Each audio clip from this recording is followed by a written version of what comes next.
Guys, আপনাদের যাদের যাদের চ্যানেলেতে ভিউস আসছে না, যাদের ভিডিও ভাইরাল হচ্ছে না, যাদের সাবস্ক্রাইবার বাড়ছে না, যাদের ওয়াচ টাইম বাড়ছে না, তো তারা কিন্তু সকলেই ওয়াইটি স্টুডিও অ্যাপটাকে এক্ষুনি ডিলিট করে দিন। কারণ এই ওয়াইটি স্টুডিও অ্যাপটা যতদিন আপনার ফোনের মধ্যে থাকবে ততদিন কিন্তু আপনার চ্যানেলটা কখনোই গ্রো করবে না এবং আপনার ভিডিওতে কিন্তু ভিউসও আসবে না।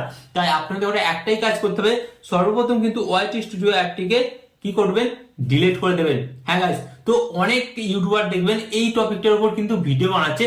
অ্যাকচুয়ালি ওয়াইটি স্টুডিও আপনি যখনই ডিলিট করবেন তারপরেই আপনার চ্যানেলটা গ্রো করবে, তাছাড়া কিন্তু গ্রো করবে না। তো আমি আপনাদের হলে বলতে চাই যে অ্যাকচুয়ালি তারা ঠিক বলছে না ভুল বলছে, সমস্ত কিছু আজকের এই ভিডিওতে আমি আলোচনা করব।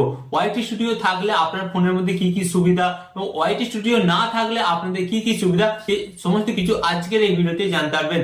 তাই আপনাদের হলে বলবো অন্তত মনোযোগ সহকারে ভিডিওটা দেখবেন, কারণ এই ভিডিওর মাধ্যমে কিন্তু আপনারা জানতে পারবেন যে ওয়াইটি স্টুডিও থাকলে আপনাদের কি কি লাভ হবে